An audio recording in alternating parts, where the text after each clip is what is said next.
It was the morning of my third or fourth birthday. Soft golden light slipped through the sheer white curtains and painted the bedroom in that gentle way that always made me believe the day would be kind. The air carried the faint sweetness of the vanilla candles I had lit the night before. The same scent I used every year because it reminded me of the early days, when everything still felt possible. Outside, birds were already singing. Inside, the house was quiet except for the soft ticking of the old wall clock we had bought on our first anniversary. That clock had watched us through 12 years of mornings, some rushed, some lazy. All of them shared. My name is Elena. For 12 long years, I had woken up beside the same man and believed that loyalty was a living thing, something you watered with patience, silence, and small daily sacrifices. I had built my world around that belief. I slowed my own career so his could rise faster. I learned to cook the meals his mother used to make. I memorized the way he liked his coffee, the way he needed quiet after hard days, the way a simple touch on the back of his neck could soften him. I thought those things mattered. I thought they were the invisible threads that held a marriage together. That morning I woke with a small, hopeful smile. I had planned a quiet dinner later, nothing extravagant, just the two of us, candles. The pasta he always said I made better than any restaurant. I imagined him surprising me with something thoughtful, the way he used to in the beginning. Maybe the watch I had pointed out months ago in a shop window. Maybe a handwritten note. Maybe even a weekend away. I still believed in those small gestures. I still believed he remembered the girl who once stayed up until 3 in the morning, helping him prepare for presentations. The girl who celebrated every promotion as if it were her own. He walked into the room carrying a flat white box tied with a pale blue ribbon. My heart lifted the way it always did when he remembered.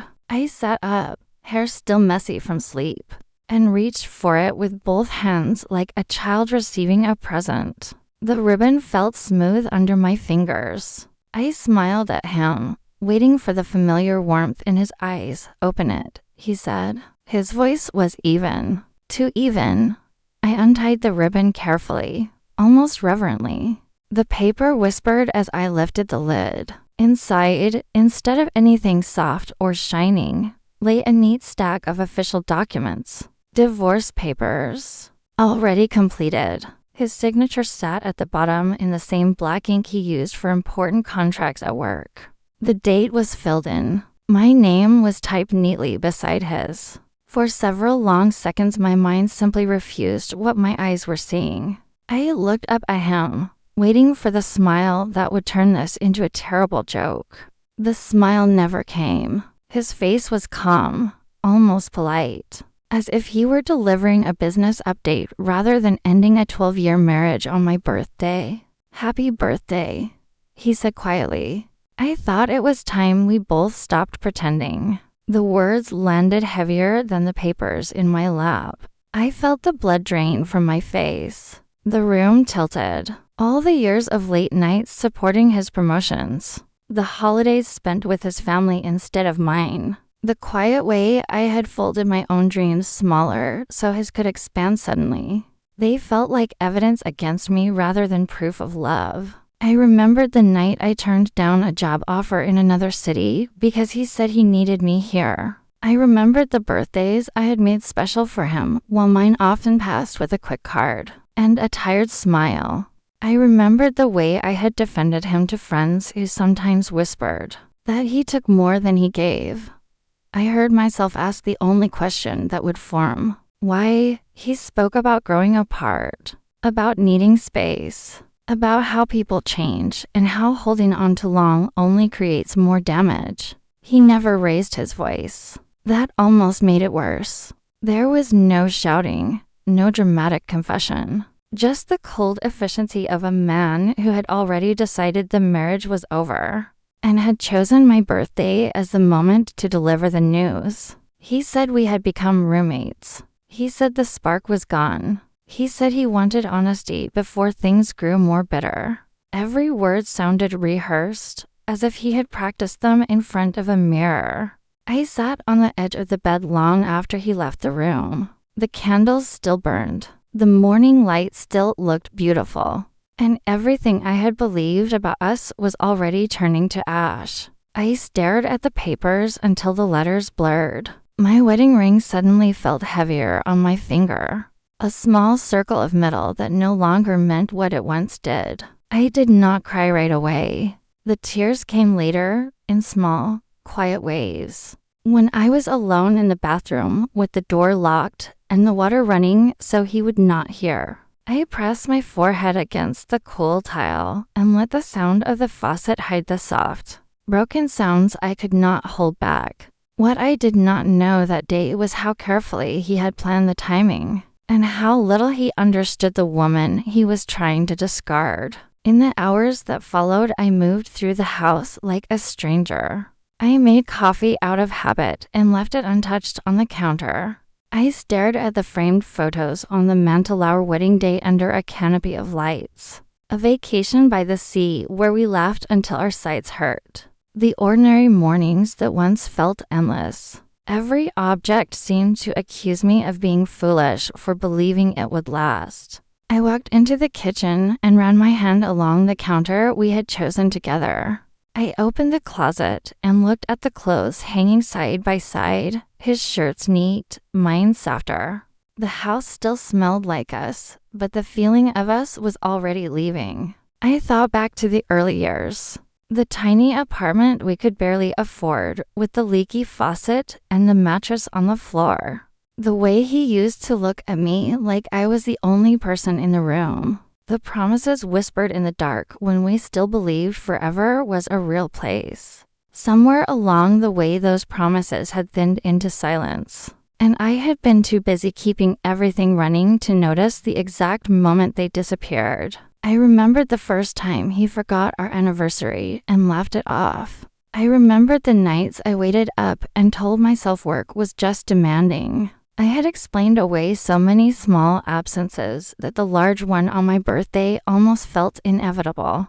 By afternoon, the shock had settled into a deep, aching numbness. I still did not know the full truth. I only knew that the man I had loved had chosen my birthday the one day that was supposed to belong to me as the day to hand me the end of us.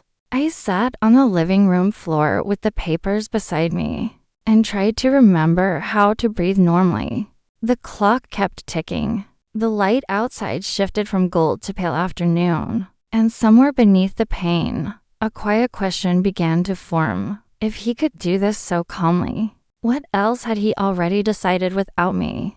The days that followed lived in a strange, heavy silence. He moved into the guest room that same night. I heard the soft click of the door closing and the unfamiliar sound of him settling into a bed. That was not ours. We spoke only when necessary about the electric bill, about the dog's medication, about the logistics of a life that was already coming apart. Every ordinary object felt charged with memory.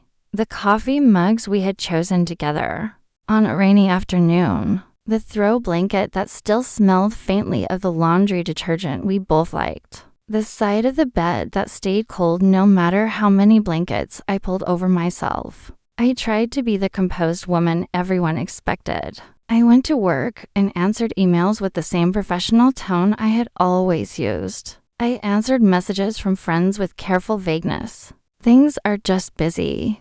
I would write. We'll catch up soon. Inside, something was breaking in slow motion. Sleep became shallow and restless. I would wake at 3 in the morning with my heart racing and the taste of copper in my mouth. Food lost its taste. Meals became something I forced down because the body still needed fuel, even when the heart felt empty. I would catch my reflection in the bathroom mirror and barely recognize the hollow-eyed person, staring back pale. Thinner, older than she had been only weeks before. Then the small inconsistencies began to surface, one by one, like stones rising in a river after a drought. A charge on the joint credit card for a hotel I had never stayed in. The date was a Thursday 3 weeks earlier. A night he had claimed an important client dinner. A second phone he forgot in the car one morning. When I handed it to him, his expression flickered for just a second before the calm returned. Late nights that used to be about work, but now carried the faint scent of someone else's perfume. When he finally came home, something floral and sharp that did not belong to any of my bottles. I told myself I was being paranoid. People under stress invent shadows. I almost believed it. I wanted to believe it, believing it would have hurt less than the alternative. Until the afternoon I came home early. I had left the office with a migraine that pulsed behind my eyes and found his car already in the driveway, unusual for a weekday. The house was quiet at first. Then I heard soft laughter drifting from the study. Not his alone. A lighter voice. A woman's voice. I pushed the door open. She was sitting on the edge of his desk. The same desk where he had once helped me with my own projects late at night. The same desk where we had planned our future in quiet voices. Young. Confident. Wearing one of his shirts like it belonged to her. The sleeves rolled up carelessly. Her legs were crossed. Her smile faded when she saw me, but not completely.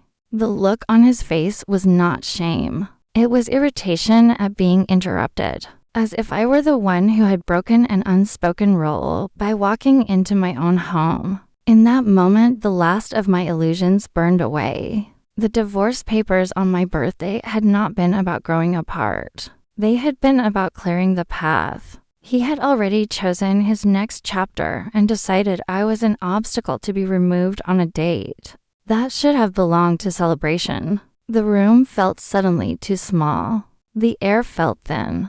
I looked at the woman, then at him, then at the framed photo of us that still sat on the shelf behind them, our younger faces smiling, as if they knew nothing of this future. I did not scream. I did not throw anything. Something colder and clearer settled over me, like a door closing inside my chest. I simply said, "I see," and closed the door. My hands were steady. My voice did not shake. Somewhere deep inside, the part of me that had spent years making excuses finally went quiet. That night, I stopped waiting for an apology that was never coming. I stopped hoping the man I married would reappear. Instead, I began to look at the life we had built and what still belonged to me inside it. I gathered the financial statements he thought I never reviewed. Late at night, after he had gone to the guest room, I sat at the kitchen table with a lamp on and pages spread around me. I spoke quietly with the accountant who had always been kind to me, a woman who listened without judgment and simply said, "You have more rights than you think." I learned how much of our success had been protected in ways that favored him, and how much could still be claimed with the right knowledge. I saved every message, every receipt, every contradiction. I wrote dates and times in a small notebook I kept hidden in the drawer, where I used to keep recipe cards. Each entry felt like placing a stone on a scale, slowly tipping it back toward balance. The pain was still there, sharp, constant, but underneath it something steadier began to grow. I was no longer the woman waiting to be chosen. I was the woman collecting the truth. There were nights I sat alone in the living room with the lights off and let the grief move through me in waves. I grieved the future I thought we were building, the trips we had talked about, the quieter years I had imagined when work slowed down. I grieved the version of him I had loved, the one who once held my hand in parking lots for no reason. I grieved the years I had given so freely, the versions of myself I had set aside. And when the waves finally quieted, what remained was a hard, clear resolve. Friends started noticing the change in my voice. One of them, a lawyer who had watched too many marriages and the hard way, simply said, "Document everything, and don't sign anything until you're ready." Another friend brought soup and sat with me in silence when words felt too heavy. I took the advice, while he grew more casual, more certain I would accept whatever terms he offered just to end the discomfort. I was building a different kind of strength, quiet, precise, patient. I replayed every moment of the past year in my mind. The nights he claimed work kept him late. The weekends he needed space. The way he had grown distant months before the birthday papers ever appeared. Each memory rearranged itself into a clearer picture. The betrayal had not begun on my birthday. It had been unfolding for a long time while I was busy trying to hold everything together. I saw the patterns I had ignored. I felt the weight of every time I had chosen peace over questions. The realization was its own kind of grief, but it was also the beginning of clarity. He had underestimated the woman who had spent years making his life easier. He thought birthday papers and a younger replacement would be enough to erase me. He was about to learn otherwise. The final chapter did not arrive with fireworks. It arrived with folders, timestamps, and a calm I had never felt before. When the formal negotiations began, he expected tears or desperation. Instead, I placed a carefully organized set of documents on the table. The hotel charges highlighted in neat yellow. The second phone records. The transfers that had slowly moved joint assets into accounts only he controlled. The messages that proved the relationship with the other woman had begun long before the birthday gift. Each page was labeled. Each date was clear. I had learned the language of evidence the way I once learned the language of his needs. His confidence cracked in real time. The composed man who had handed me divorce papers as a present suddenly looked smaller. The lawyer across from him shifted in her chair. The room grew very quiet except for the soft sound of papers being turned. I watched his face as the pieces he thought were hidden came into the light. There was no triumph in me, only a steady, tired certainty that the truth had weight. I did not raise my voice. I simply stated facts. The house we had built together would not be walked away from for free. The investments I had contributed to emotionally and financially would be accounted for. The narrative he had prepared for mutual friends. The one where I was the unreasonable wife who couldn't handle the natural end of a marriage, would not survive the evidence. I spoke of the years of unpaid emotional labor, the career opportunities set aside. The quiet ways a marriage can be unbalanced long before papers are signed. I did not need to shout. The documents spoke clearly enough. Consequences arrived the way truth often does, steadily. Then all at once. Professional relationships he valued began to cool when the full picture became known in careful, factual ways. The younger woman, once so sure of her place, discovered that a man willing to discard a 12-year marriage on a birthday was not building a future, he was collecting temporary comfort. Friends who had once smiled at our perfect couple quietly chose sides, and many of them chose the side that had been blindsided rather than the side that had planned the ambush. Some reached out with quiet messages of support. Others simply stopped asking how we were doing and started asking how I was. I walked away with more than assets. I walked away with my name intact and my future no longer tied to someone who had treated my loyalty as disposable. The legal process was long and often exhausting, full of waiting rooms and careful language. But each step carried me further from the woman who had sat on the edge of that bed, with blue ribbon in her hands. The house was eventually sold. I packed boxes in silence, deciding what to keep and what to release. Some things I could not bear to look at. Others I kept because they still held a softer kind of memory. I bought a smaller place with light in every room and a garden I tended only for myself. The first morning I woke there, the quiet felt different, not empty, but open. Some nights the quiet still felt heavy. Healing is not a single triumphant moment. It is a series of ordinary mornings where the pain is a little less sharp than the day before. It is learning to cook for one without the ache. It is answering the question, how are you? With something closer to the truth. In time I learned to trust my own judgment again. I learned that a gift given in cruelty can still become the turning point that sets you free. I learned that the person who tries to break you on your birthday underestimates how much strength a heart can grow once it stops begging to be chosen. I returned to the small joys I had set aside: morning walks with no destination, books I had always meant to read, conversations with friends that no longer required careful editing. The pain did not vanish overnight, but it no longer defined every hour. In its place grew a steady knowing. I had survived the worst version of the story he tried to write for me. Looking back now, I understand that the birthday papers were never really about ending a marriage. They were about revealing the truth that had been waiting underneath. And once the truth was seen, it could no longer be used against me. I still light a vanilla candle sometimes, not because I am holding on to the past, but because I choose to remember that even the darkest mornings can eventually open into light. The woman who once sat on the edge of that bed with divorce papers in her lap is gone. In her place stands someone who knows her own worth, who protects her peace, and who will never again confuse silence with strength or sacrifice with love. If you are listening to this and someone has handed you unexpected endings wrapped as gifts, hear me. The ending they wrote for you is not the only one available. You get to pick up the pen. You get to decide what happens after the shock, after the tears, after the quiet nights when the future feels formless. Strength does not always look like fire. Sometimes it looks like folders and patience and the decision to keep going when everything in you wants to disappear. I am no longer the woman who opened that blue ribbon box and felt her world collapse.